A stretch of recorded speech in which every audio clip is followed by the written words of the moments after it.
Hello, virtual design students. This is part 3 of our graphite landscape drawing, and today we will be drawing deciduous trees, and that's that big one right up front there. So deciduous trees are giant flowering trees. Oak, maple, and beech are examples of that, and the term deciduous means to fall off, which means that these trees are going to lose their leaves.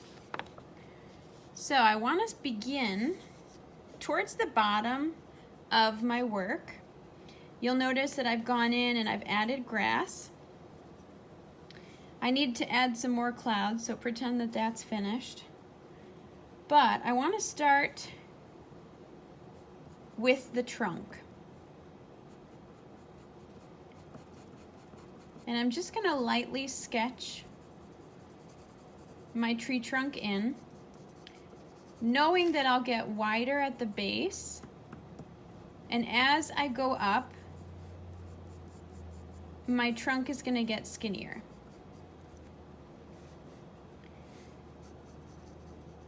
And I like to go sort of off the page with this. You want this tree to be really up front for us to know that it's nice and close, and we want it to be big and sort of go off the top of the page like that.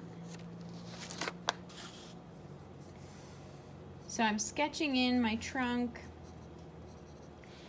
Eventually, the top of the tree is going to split off into smaller branches.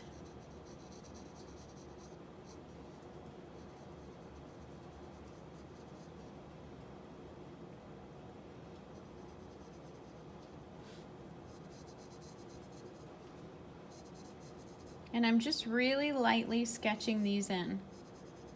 I want to get the body of my tree, and then I can add the details. So keep in mind that it's probably going to look a little weird at first, but that's okay.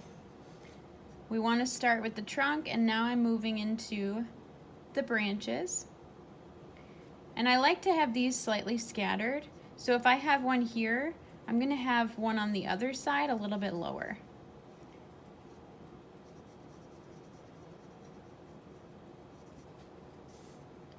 And again on the other side. And the reason trees do that is for balance, so they don't fall over. Maybe I'll have another one here. And I'm going to have a nice big one at the bottom here.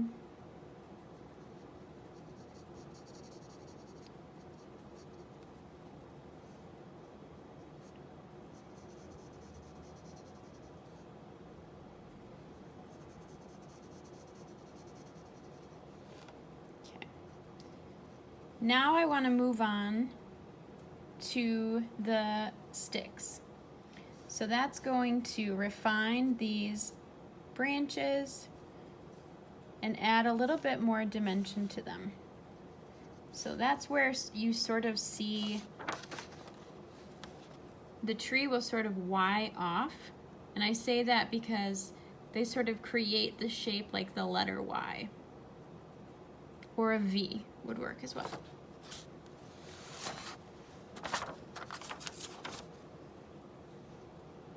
So I'm just going to go in and start to play. A lot of this is going to happen sort of intuitively. You're welcome to look up images of deciduous trees. I highly recommend it just so you kind of have an idea of where to go.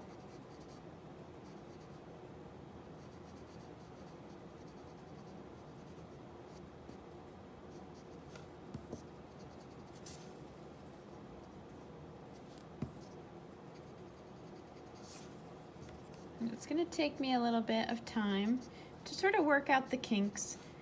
As you start to create the smaller sticks and twigs, you want to make sure that the big branches and the sticks work out and they make sense visually. And then any areas that you don't love, don't worry, you're going to fill this in with leaves, and that's going to make this tree make a lot more sense.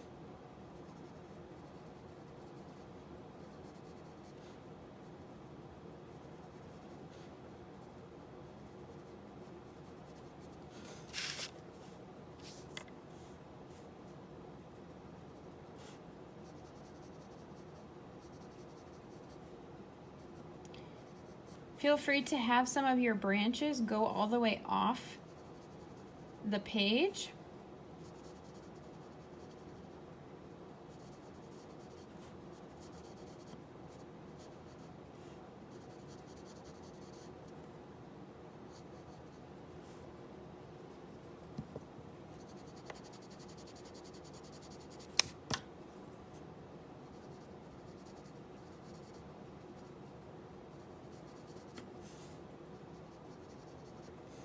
And you want to really lightly sketch this in. That way if you need to do any erasing and you realize, oh, that angle doesn't look very natural, you can go in and fix it.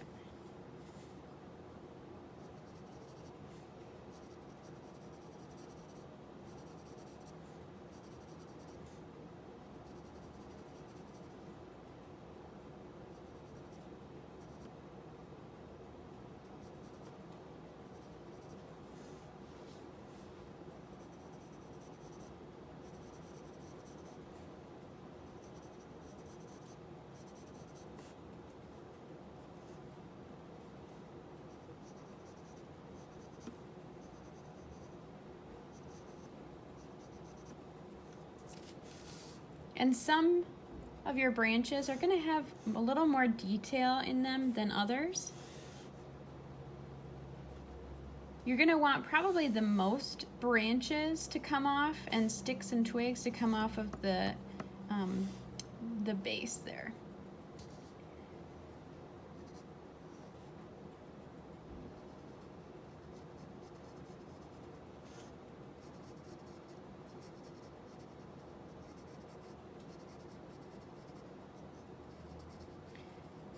And once I feel like I've got my sticks sort of in a good place, and I've got that tree starting to take shape,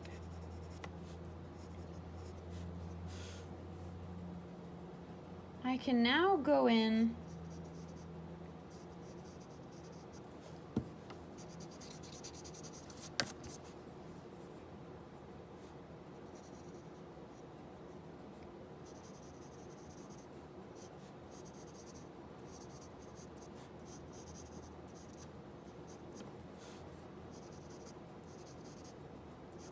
and fine-tune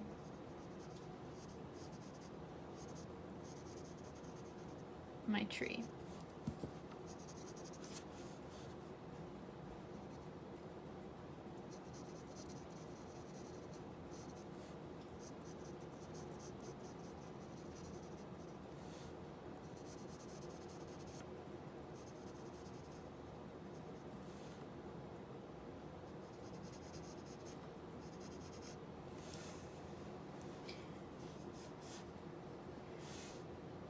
Alright, so that feels pretty good.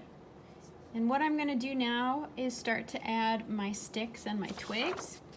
And so that's going to be certain areas of my tree where I'm adding in those smaller little sticks.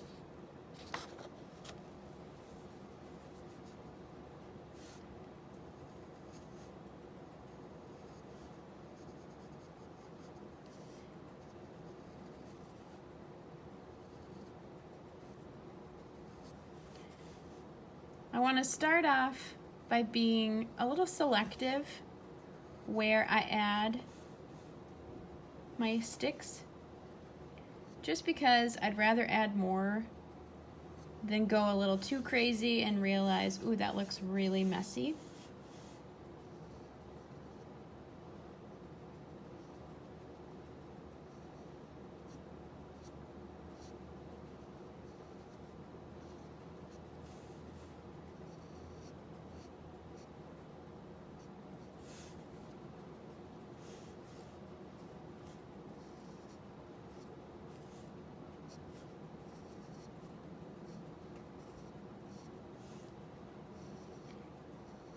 And similarly to what I mentioned with the way that branches can sort of Y off, you'll see a lot of that happening as I go in with this tree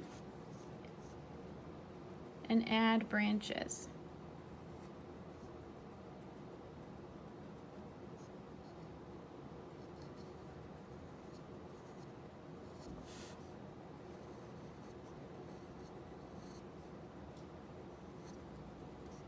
And I'm only adding them in areas where I feel like my tree might need a branch to grow in order to keep its balance. And especially at the top, you're going to get a lot of those happening. They're smaller, therefore they're lighter, and the top can carry them.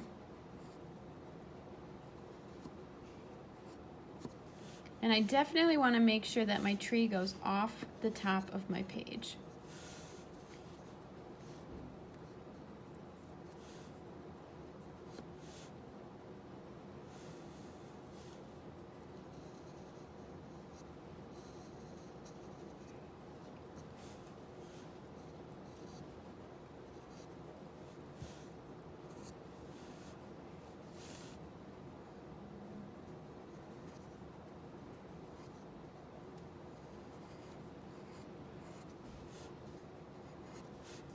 And as I said, this is going to be something that's a bit instinctual for you. So working off a reference image is great, but as you move along, you're going to sort of just make some executive decisions. You'll start to put your branches and your twigs in and realize, I don't know, that feels unbalanced. I'm going to go in and add what I think I need to add.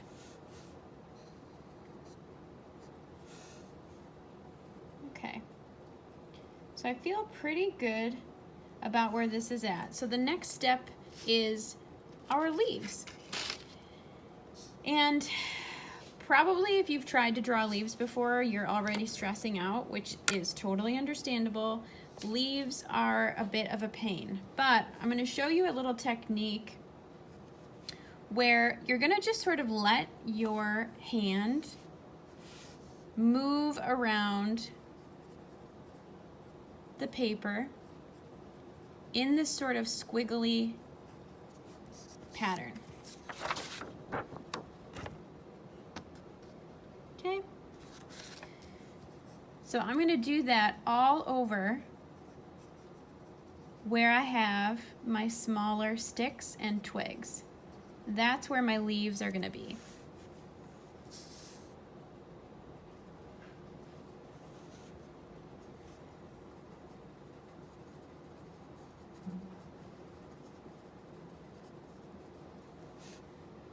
And you'll notice that you've got leaves that are a bit thicker in certain areas. And as they get out to the edge, you'll have more singular leaves. So they're pretty grouped together. And you can overlap the branches that you've drawn and let your leaves sort of connect the dots. So I'm just making these weird little squiggle loop-de-loops, sort of as if you had like a little kind of a hand tremor, which if you do have one, then this is going to really benefit you.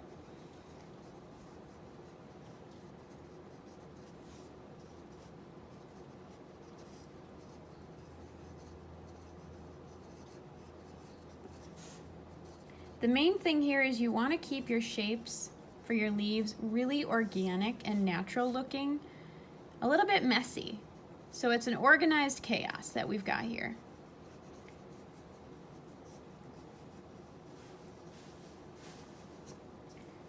And I'm just going to go fill in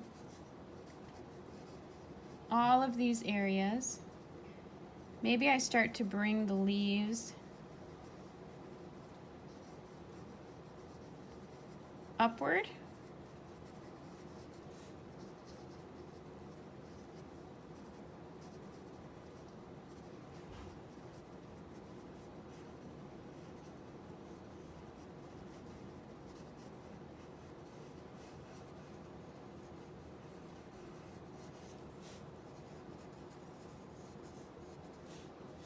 okay?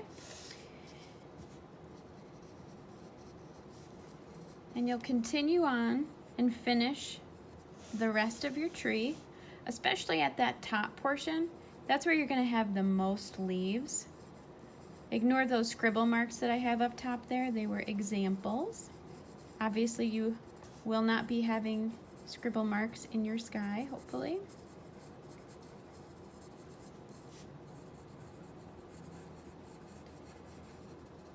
And you want your tree to sort of feel like this unified whole.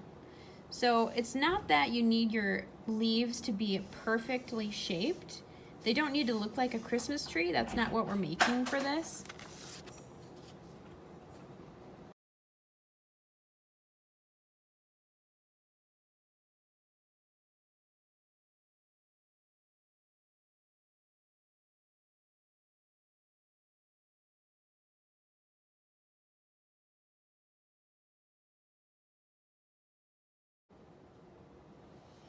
All right, so the next step that we're gonna do is some shading and texture. Now you can texture and shade as you go, but the main thing I need to point out here is light source. And that's gonna be, where is your sun in terms of the direction on your landscape?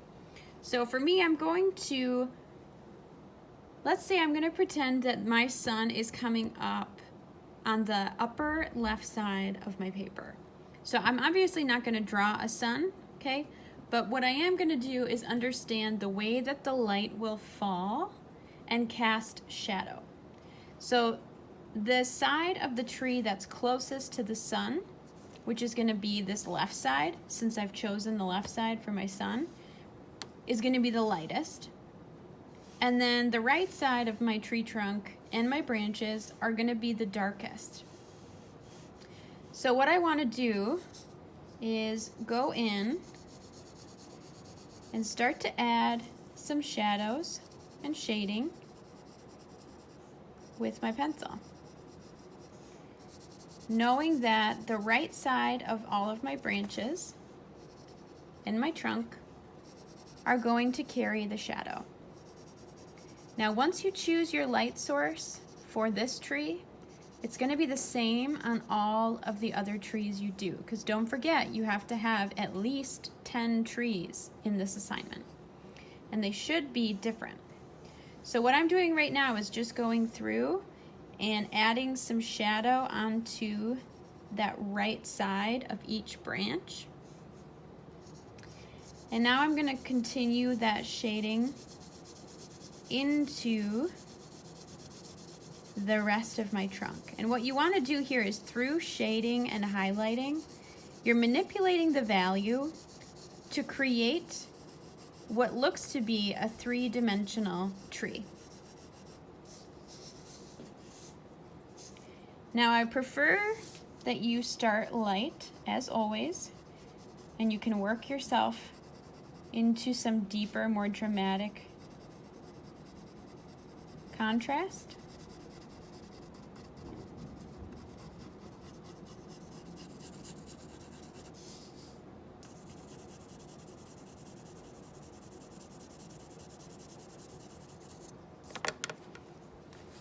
And I'm gonna blend a little bit, maybe not in all the same areas, because I want to leave a little bit of that tree bark texture.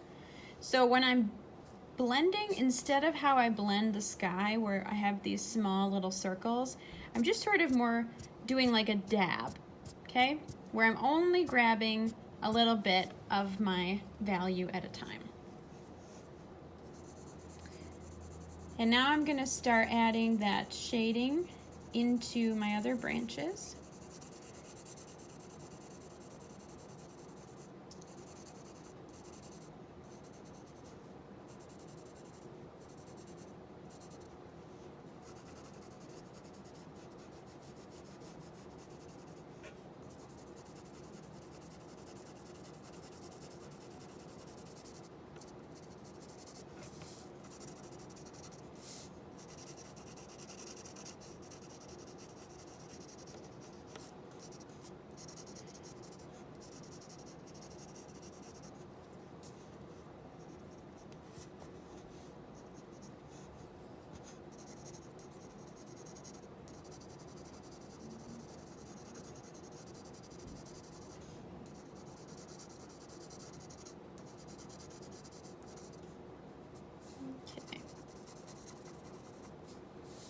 Now I'm going to work with the other side of my tree.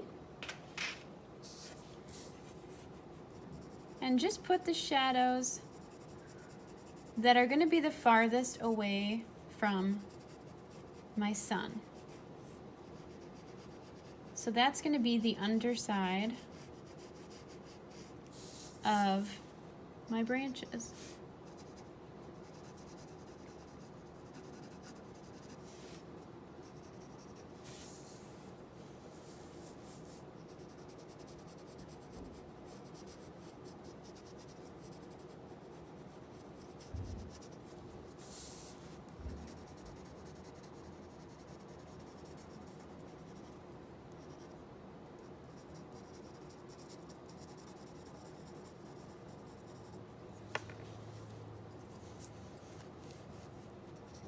Notice how I'm holding my pencil on the side here.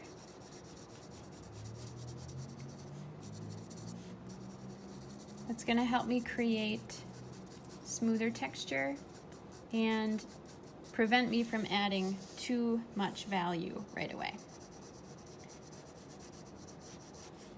So I've sort of gone through with the branches on the left side that are closer to my sun and added a little medium tone to them, so that they don't feel super dark, but they obviously have some color to them. So I can distinguish my tree from the rest of my landscape. Now this might be an area where using one of those blender stubs comes in handy, if you have one of those at home. And if not, no worries. I'm using a tissue, as you can see. And I might even take my tissue and just do that dabbing blur technique on some of the leaves at the top of the tree, because obviously that tree's pretty tall, which means it's going to be farther away from us. Therefore, we're seeing it in less detail than the leaves that are closest to us. So these are going to have a little bit more definition to them. And from here I can go in, maybe I use my mechanical eraser, or your regular eraser will work just fine. And I'm going to pull out some highlight.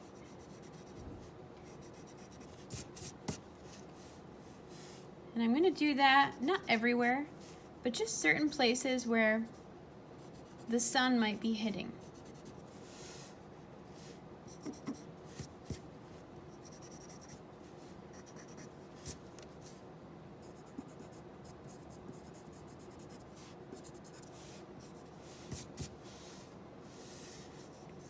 Okay. And then what I do is I'll go back in and add some nice deep dark value to the darkest shadows on my tree.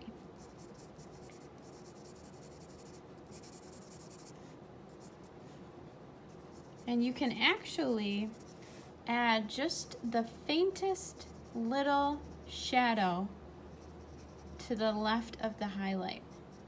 You don't want anything too crazy.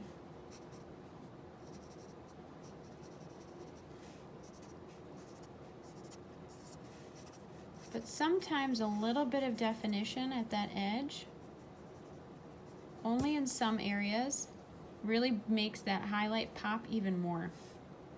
And it does create, again, that 3D effect.